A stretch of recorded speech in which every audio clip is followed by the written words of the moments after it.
I'm Alejandro Juárez Crawford, and my co-host is Miriam Plavin-Masterman. We're on a mission to make experiments of your own feel as normal as watching videos on your phone. Welcome to What If Instead, the podcast. Now, one of the things that I love about you, Nico, and it's interesting, right, that you can feel love for people that you have never interacted with in person, is that you are all about the hero's journey in everything I hear you say, but you're never the hero. No offense, I'm not trying to say you're the villain or anything, but when I hear you speak, it's always about enabling other heroes on their journeys. So maybe we could start.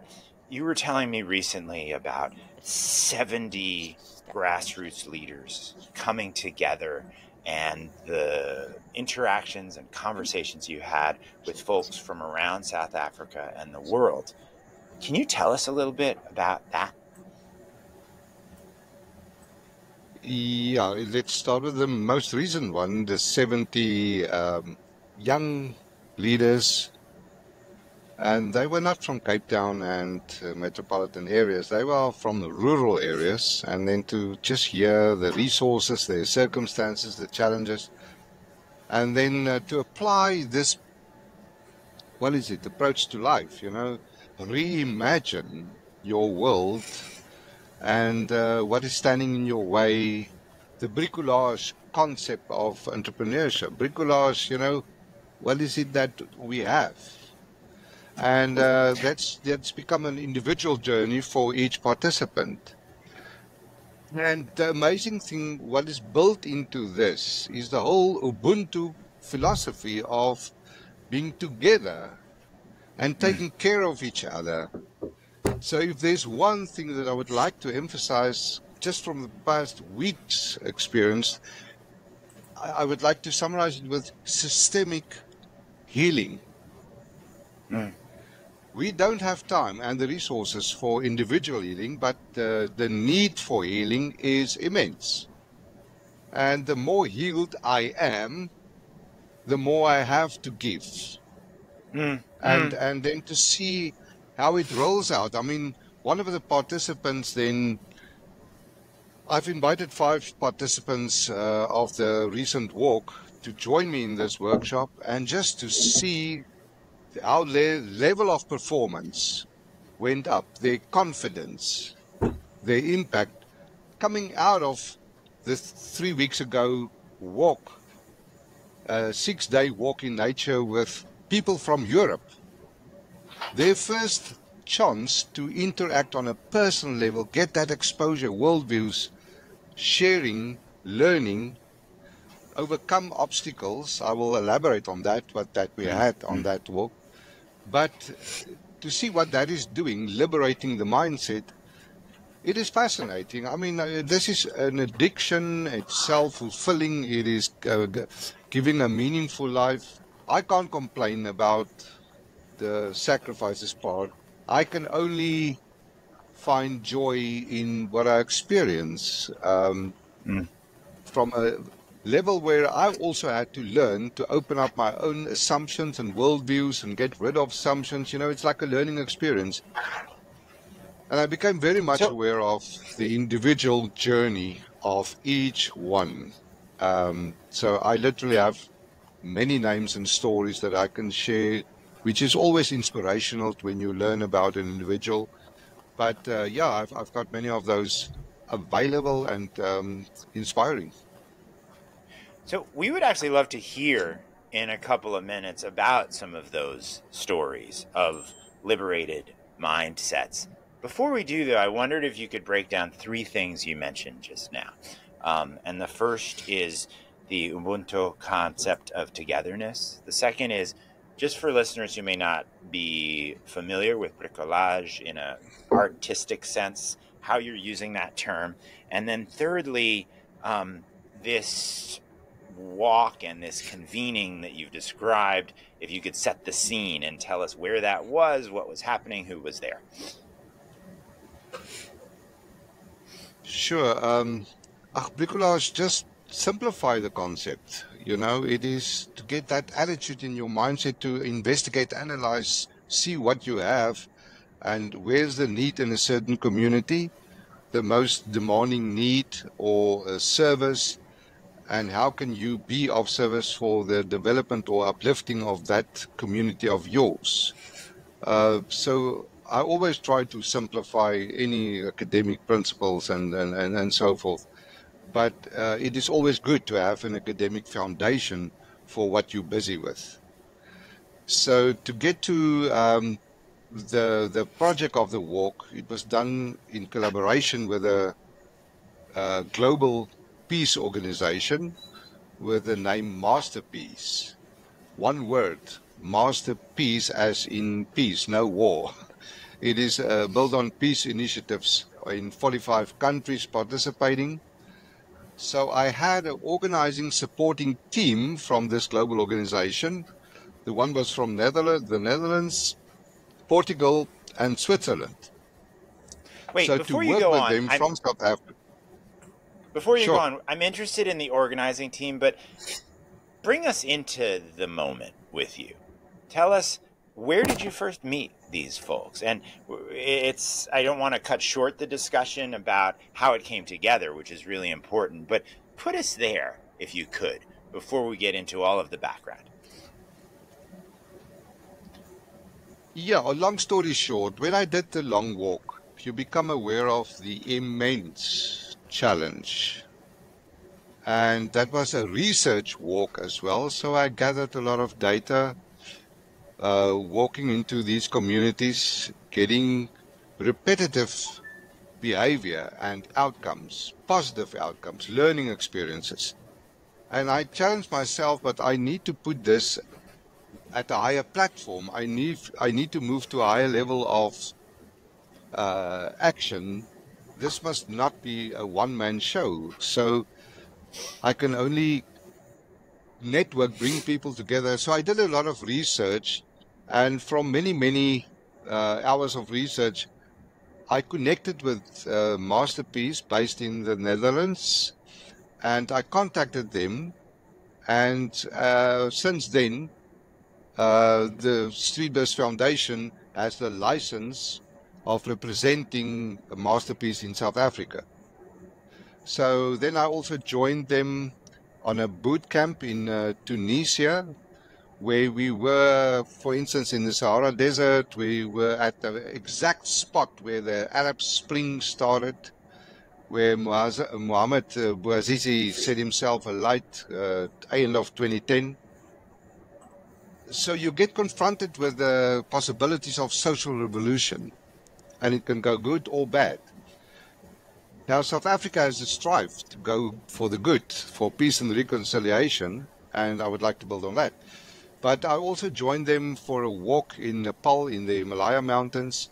So then you get connected to a global network community, wonderful people, individuals.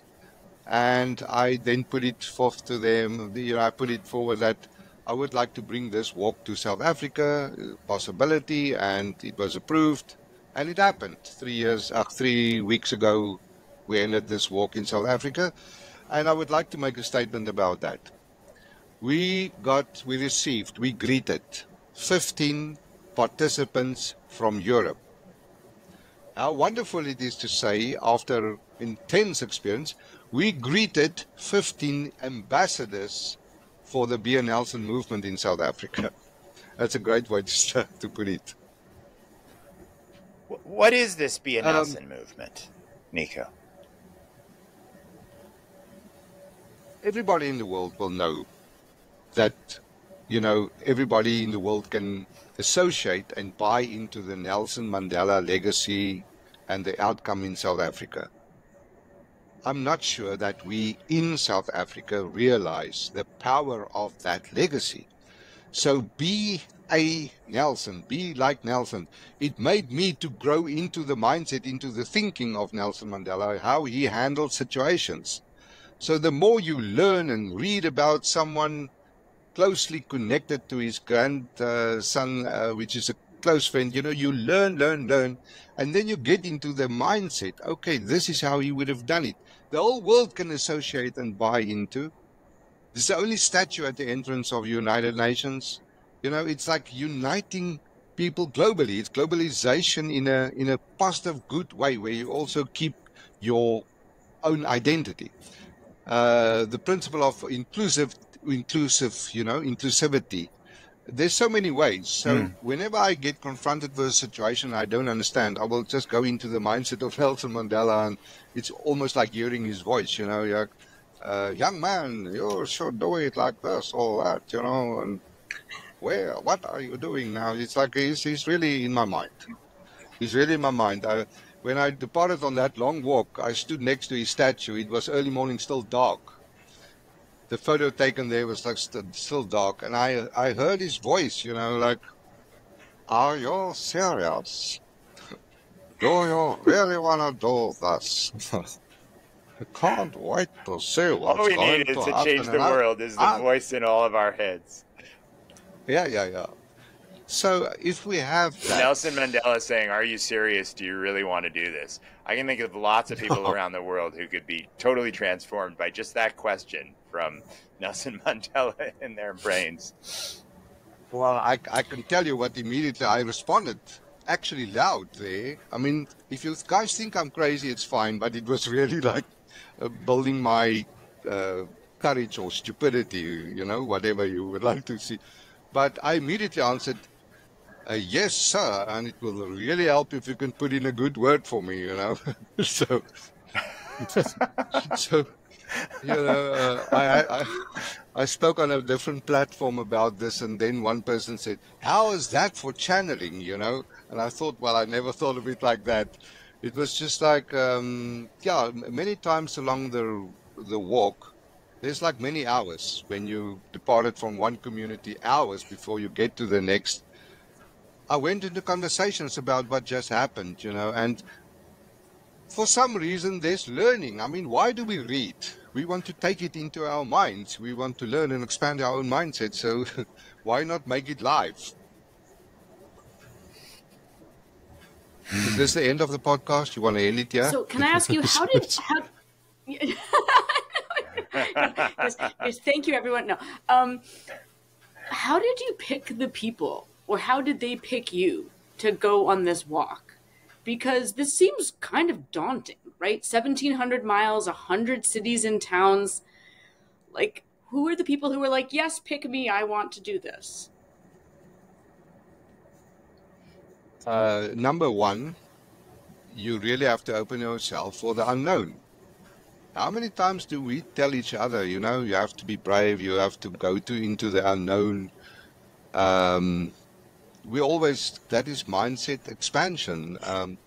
You have to expose yourself to something new. The same happened when I went on the Camino de Santiago, it's and you go with simplicity and you open yourself up, and then things happen. As on the Camino, the same happened during the walk in South Africa. People are presenting themselves, or they will be, they will be called from wherever, and they will come to you. So you don't have to do anything, just go into the unknown and see. And you will never be disappointed. Okay, yeah, sure. Sometimes things can go wrong. We all live in a funny, strange world. But for some reason, it just opened up. And it's almost like when people meet you for the first time, what are you doing here? And then it will follow. It becomes like a pattern. You must be introduced to this and so. Let me take you there, or the person will be called. It happened in squatter camps, townships, everywhere. Nico, you talk about venturing into the unknown, and then you say they'll come to you. And you say, well, some things may happen that you didn't expect, but the people you need will come to you. Can you tell us one or two stories about when you had to venture into a place you'd never been, maybe with people you didn't even know the people there, and who came into the situation when you did? You mean like during the walk? It could be Sure. during the walk, or this principle you've described, where you're, so many of us really are afraid to go into the unknown. And for our listeners, right, folks who might themselves have the opportunity both to hear that voice that you've described saying, are you really going to do this, right? But also to have that willingness to go into the unknown, confident in the way you've described that although you may face uncertainty, folks will come to meet you. Can you give us a couple of stories for people that might not feel as confident doing that as you? Well, it was 104 communities, because this was in the centenary year of Nelson Mandela, 2018. He would have been 100 years. He died in 2013. So they celebrated his 102nd birthday with him in your head, right, Nico? Yeah, it's there. It's communication. I was ready for the walk, and it just turned out to be his 100th centenary. And that's why I also decided to walk like zigzag, so I will end up with more than 100 communities. In that, you also communicate the Mandela legacy of what it was all about. That's why I started at his statue and ended at his statue and built in a lot of things around it. If that is our best social asset in society, in South Africa especially, why not tap into it? And then it becomes like a seed. It grows in time. All right, that was my intention. But so I can literally give like 104 examples as well. Each community became a repetition of this. But let me give you one example. When I went into a community called Diepsloot, close to Soweto, that was the third community I visited on the third day. The one guy phoned the management team of the Informal Traders Union in South Africa. And they were there in no time. Like 7 of them. And they were questioning so many questions, of why, what, and so forth. And it then became such a wonderful relationship where after the walk, I was invited to do a 5-day workshop with the management team where there was so much systemic healing built into that, the Ubuntu caring, the different things, defining their own roles. And my dream is to get so many of those people on a course that I'm designed and presented at college. So the one thing is connected to the other. It's always like connecting this whole picture. But they really became so involved with the walk. And if we talk about the informal trade section in South Africa, it is the biggest component or element in the economy, but never recognized, with no support. It's the most beautiful stories coming from that. Then you walk into the Thabo Mbeki squatter camp. Now, a squatter camp is not a township. A squatter camp is one level below a township. That's where you literally have a structure built with anything that you can think of. And it's maybe like 3 by 3 meters or, 10 feet by 10 feet or something like that. Small. Whole family lives there. You go into that community and immediately they said, we must take you to Julia. Julia is the community. Then you learn about the structure, the organization within communities that will be usually seen as chaotic and just scenes of crime. It's actually the opposite. High standards, high values, and they're trying to maintain law and order in their own way, where even police and even people from the Entrepreneurial Development Society in South Africa told me that they are actually too afraid to go into this area. But now if you go there, you only discover hospitality and kindness and accommodation and food. I was never asked, for instance, for money, for accommodation. By the poorest of the poor, I was never asked for money. And obviously I didn't have any money with me, but just as a matter of interest. But yeah, many stories.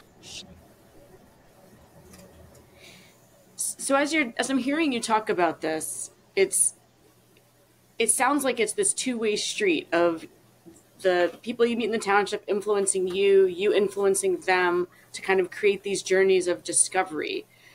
How did you decide, okay, creating these journeys of discovery or creating mindset changes is going to be the way to fight poverty and inequality and sort of structural unemployment issues in South Africa? Like, what was that epiphany like? Say, okay, this is going to be the path.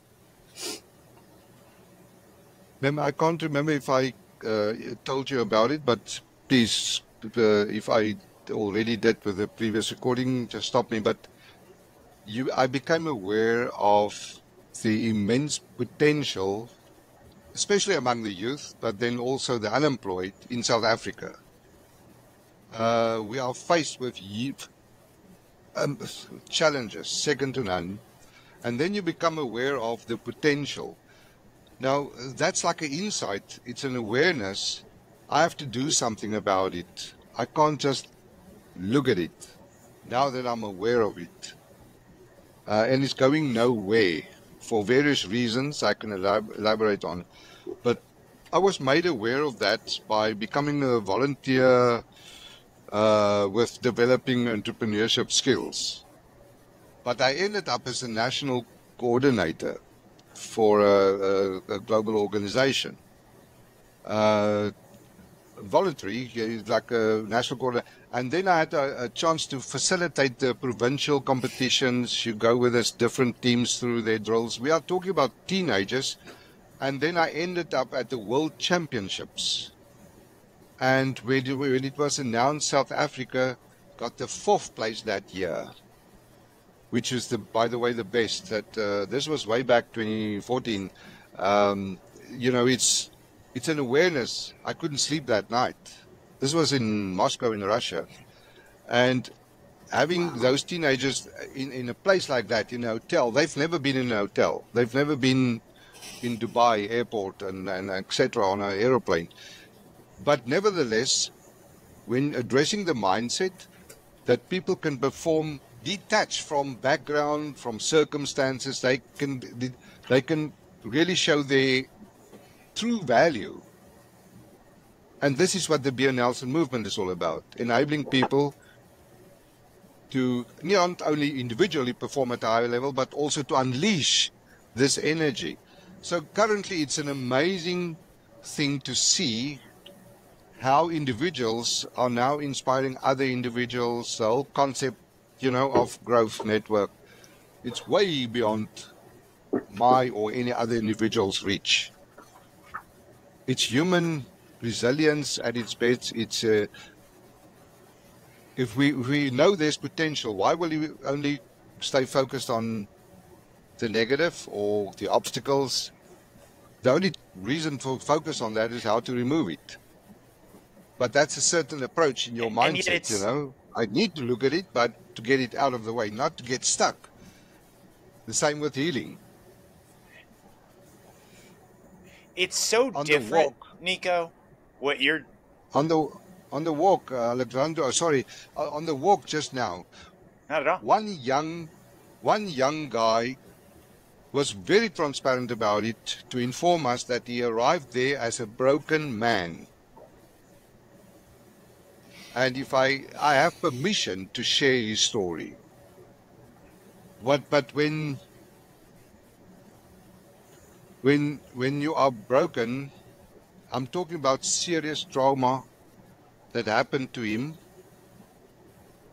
There was a gang rape involved. There was a physical assault involved.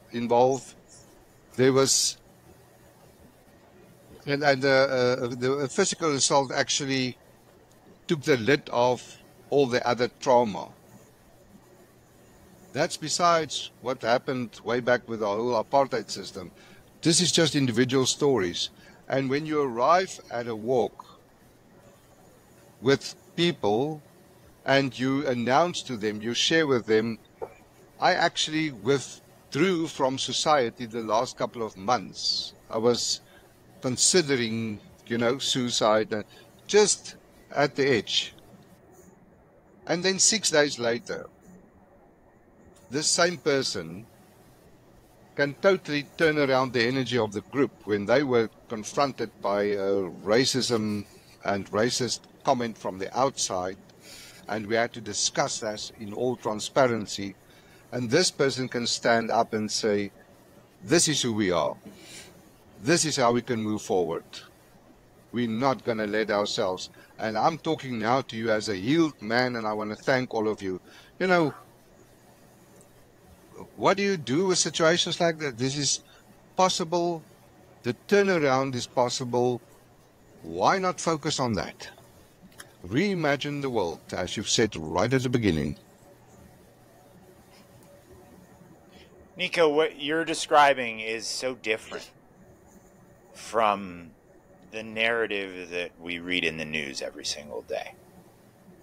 It's different in how one confronts a hurt, right? You talked about being confronted with a racist comment, and this person who'd been through the worst things that we go through due to racist structures, being able to be a source of energy, coming back from that point of despair that you described to help other people move forward. That's so different from the story that we hear.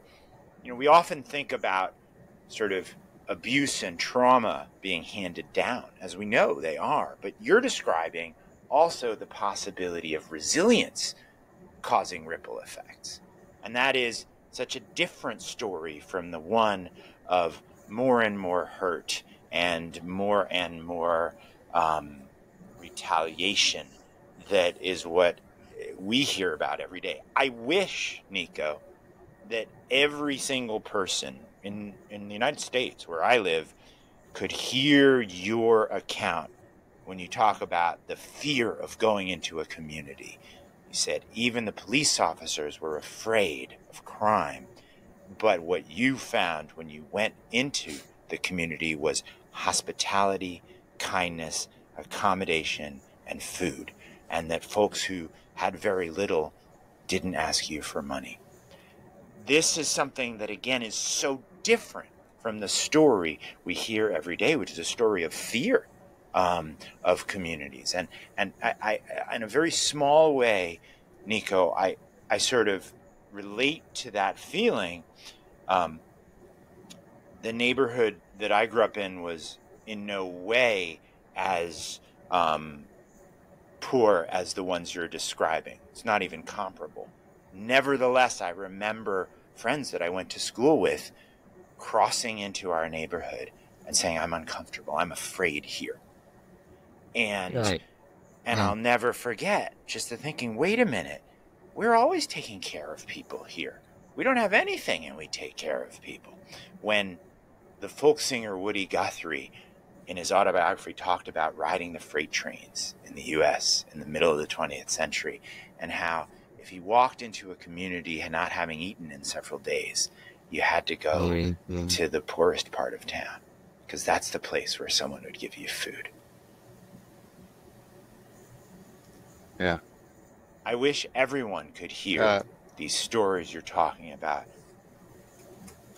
Yeah, I'm expecting a visiting group from the United States of America in 2 weeks' time. And what a privilege. I'm looking forward, as you all know, I have a real appreciation for the American people, and from what I've learned about Americans, and I can really go on and on about it, really validating what I've experienced with Americans. So very much looking forward to their, reaction, their input after exposure. I don't have to say this, but let me state it. Special people. Honestly, Nico, it's a nice time to hear about our better angels. to use the phrase that Abraham Lincoln used, because it's easy when reading the news today not to feel too great about the way that we're conducting ourselves right now. So the fact that you appreciate some of what's come out of that, what's America except a lot of people from different places coming together. It's what you're describing and on a journey. And I will admit, wishing for reasons for hope that journey could be a cycle of healing rather than a cycle of Let me make a division. statement, Alejandro. We've got so much to share with each other, specifically, with our history about slavery and, the social justice focus in South Africa and in the two countries. I really feel have a strong message and so much to learn and to share with each other. Although South Africa is a much smaller partner, but dealing with the same issues. So if I'm talking about that, if you don't mind, we've been confronted with a transparent, open, healing conversation about racism, and then the one thing leads to the other. But it should be no surprise that is a very sensitive conversation when you have to not ignore it, avoid it, but address it with transparency, openness, honesty, with pain. And then you have Europeans part of the conversation with different worldviews from different countries. It speaks for itself. This was highly, highly intense, the walk. This was not during the walk. This is when we make like a circle and in evenings and take a break. And you have to address where we have to see and look at, those bells with which the slaves were called. That is still in place in South Africa, most of them at churches. Now, if I, as a South African, have to explain this feature to people from abroad, you look at it from a different angle as even a South African, and then you have the different cultures. But when everybody in dialogue can share their views with respect to each other, we always talk about a safe space. And usually you learn that this was not such a safe space as I thought, when you really express yourself. But then why can't we reimagine the world? Why can't we have a safe space to really address these issues? And I'm afraid that society, let me speak for the South African society, just go to the surface, and we do sometimes just things that will make us feel good. And we need to go work through the pain. When there's an infection, you have to open up the infection in order to get healing. Mem, I would like to have your response on this. Well, so one observation and then a follow-up question. So as I'm hearing you talk about this, there's such a through line of empathy. There's such a through line of kindness coming through all of what you're doing, about even going on a physically taxing journey, an emotionally taxing journey with the goal of being transformed. It just sounds like there's this way that you're trying to put yourself in someone else's shoes and say, okay, they're going to be uncomfortable. How do I help them in this space of getting comfortable being uncomfortable and growing from it? So it feels very philosophical, but also, we've talked about this with some of our other guests too, this idea of kind of combining empathy with something very challenging. And that's a growth process for people. So we talked about this when we talked with Burmette on another episode about she really challenged people, but yet there's this empathy of like, you're going to grow from this. You're going to be better from this. So one of my questions is, how has your approach to that transformation, that journey changed as you've gotten to learn more about all the people who want to be part of it? right? You have multicultural complexities and challenges. You have racial challenges. How is your approach to challenging people and yet providing this sort of empathetic support grown as you've been involved in this work? You probably know about the Peace Pilgrim in America. A little bit. So this woman walked much further than I did. It was about, say, 60 years ago, 70 years ago. You know, she walked all over America. She was invited as speaker, and there's still an organization. So I bow to the Peace Pilgrim in America so many years ago. But I also learned a lot from her and from the society, as I did from the Camino pilgrims. But it is a journey of awakening. So where I'm currently, to be quite honest, I have a challenge. It feels like even bigger. I have to level up in terms of my communication skills with organizations, so many people interested. I've got a contact list so long. I need to be more effective because I just can't stay up with social media and all the time on that. I actually gave up. But 4 of the Nelsons, 4 have now presented themselves with backgrounds that I wasn't even aware of. And they're taking over this responsibility of sharing whatever. I don't even get there anymore. Website, you can look at anything, it's behind at the moment. But they are now very eager. They would like to take responsibility for that. 4 of the guys who walked with, there's 1 female and 3 males. I'm looking forward to see what they're going to do. So my communication skills, I must go to a different level where I communicate more effectively with all the tools available. The second one is funding. It's always funding with you when you work with a non-profit. Bring me one non-profit, not with a funding challenge. And funding has become a territory for an expert. You need expertise. I need literally to appoint someone to take care of all the funding. I've given up on that as well. I've had so many applications done. I know what it takes. And yes, I've succeeded, but not at the highest level. I need to go to the highest level in terms of funding, communication, and how to reimagine the world again, with that. That is right now, personally, my challenge. There's something that comes to mind.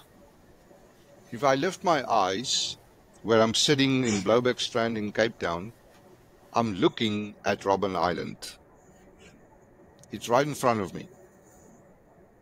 I've been there this week with European visitors to accompany them, and we went obviously to the prison cell of a Nelson Mandela and a Robert Sobukwe and others who did not get, shall I say, the recognition that they deserve, to really buy freedom for all South Africans, including me, every white person in South Africa as well. So how inspiring can it be to see what they were willing to sacrifice? And we have to do it now again with what we are challenged now with in South Africa, because everybody realizes that we are on the wrong road, wrong path. We are not getting to the issues, but it doesn't take away that my focus definitely will be on the good. I don't spend too much time, but just taking note of our challenges in terms of the analyzing process, where to focus. So therefore, just to summarize this, there's also a focus, a 7-point focus. And I need funding for that, so 7 points in terms of the strategy for the Beer Nelson movement, because in all this chaos, you must strive towards its strategy, if I'm right. Just to align energy,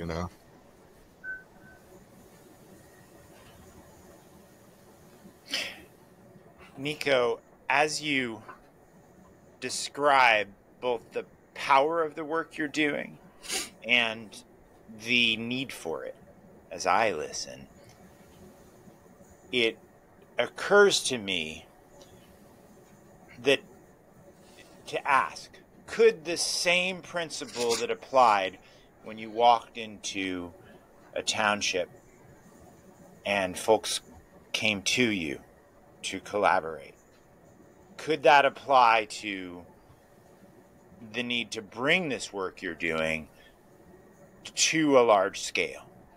Because as I listen, every person you talk about who is transformed and finds their own power to create, to reimagine and to create a different world, that there must be 1,000, 10,000, 100,000, 1 million people just like them. So I am tempted to ask, and I don't have a pat answer here, but is there some way that if we get the power of what you all are doing out, that partners who want to be a part of that could come just as folks come within a township? Yeah. Yes. Again, if you really want the honesty, I had to work through many, many proposals, and refine it, and again, refine and update it. The wording, you get input from everybody that's willing to participate, give you feedback. It takes time. The walk, it just doesn't happen like deciding it today and the next day or the next week. I had to postpone actually my date of departure. This walk that just happened with the European people, one American, I also had to postpone. And this is a challenge for me, my own personality. I want things to happen now. But I mean, we are all impatient. We would like things to happen. So that self-discipline to know that you're going through a process. So I believe in the principle. All I'm saying is I need to, upscale my own approach, methodology, and whatever to become more and more effective. But it's going to happen at some stage. Now I can openly say this course registered in design at the college where I'm, the School of Social Innovation, $600, $650 because it's €600, 650, and you sponsor one student from a community, nominated by that community, to participate in this online course, but then also hybrid, like also coming in person for a week. I think that's the most effective strategy. There must be also a period of in-person contact. So getting to that, it really took time, just to get this course registered at the college, because this is outside the academic sphere. If you want to address grassroots leadership, you're not going to come with them with a university course, but you give them access to higher education. But now you first have to get the education institution to broaden their boundaries, to expand boundaries. So many things. Patience.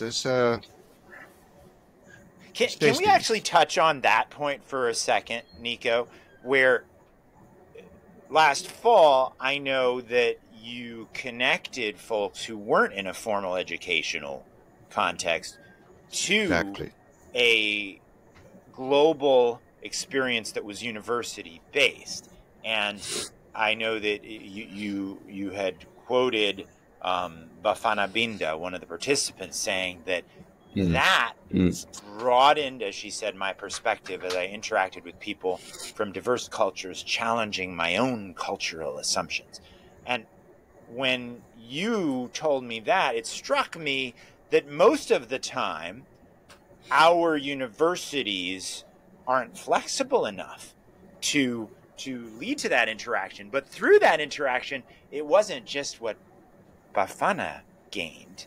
It was what all the undergraduates and master's students gained through their interaction with the Nelsons. So can you speak a little bit to your own experience doing something so unusual to bring a community-based program of entrepreneurship together with a university-based one? Again, it's like walking into a township. It is easier than we think or anticipate. But let me be very honest. It is difficult to bring that message across to academics, as it is difficult to bring the message to the churches that's very much involved. They all speak the language, not realizing that their approach is actually supporting the old mindset. When you speak about this, the theme that comes out of everything you've said is a theme of listening to others and their perspectives. From your wonderful statement that you imagining Nelson Mandela speaking to you as if it were really happening is akin to reading, right? Where I love to read because I get to be in some kind of dialogue with someone who may not even be living, right? And then you're in that dialogue. And then on the walks and in the groups, folks who wouldn't be talking to each other, learning mutually from each other.